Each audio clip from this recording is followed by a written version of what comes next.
Alright, so I want to bring it back to last summer.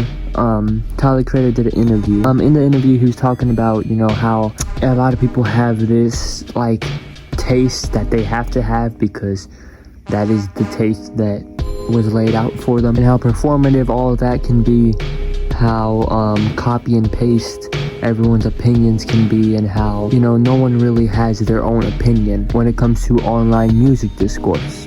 When people argue it, you got 17-year-olds dude, fucking Ready to Die and Enter the Wu-Tang is my top 10 album ever. I'm like, bro, you just got hair on your dick. Stop. It's performative. It's like, that's your, and again, some people might be right, but I'm right. That's you got young boys and babies out here, and that's your favorite.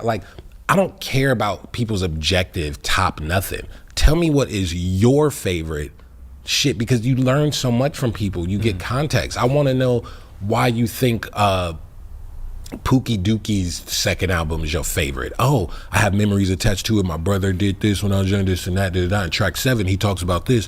Found out I was going through it. I want to hear that. I don't care about no objective.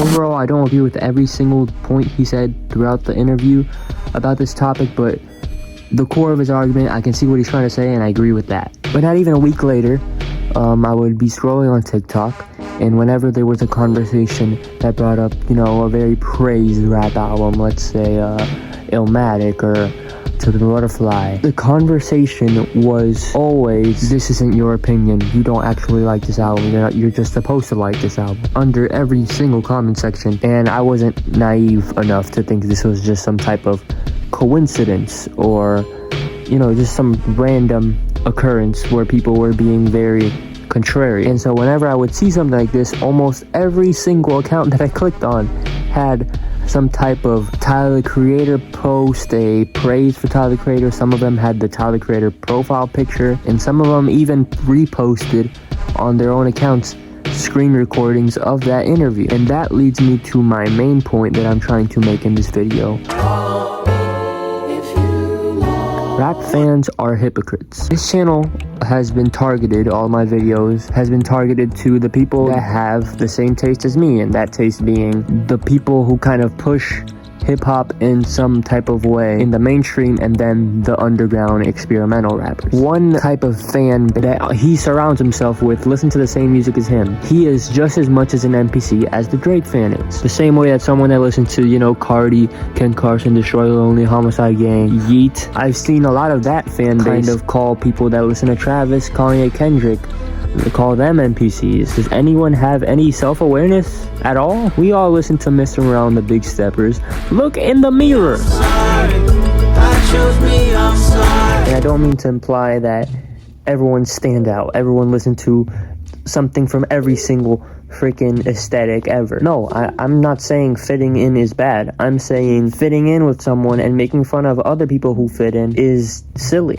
I think a lot of people like to tell themselves they're unique or have this taste that they found by themselves in some way, when in reality, even if no one else put you on, it wasn't a YouTuber or TikTok, if you found them on Spotify, that is generated by an algorithm. But we don't really need to go there. I think we just all need to accept that whatever taste you have, you're gonna fit in some way, in some lane. In some way, we all are influenced by our environment and whatever the hell is on our phone every day, whatever the hell is on our screen, whatever the hell is on any group chat, any TikTok, any YouTube, whatever. If you are engaging in any online music discourse, you are being influenced in some way, and you're not special. It's maybe a scary truth for some people, but it's kind of a relief. I do want to add one point that I think people should seek out and should try to be a little bit more unique in this specific lane, and it's what we find enjoyable. I feel like whenever anyone goes in to listen to an album or criticize an album or whatever, it's always on the same values. Like, we all have this system that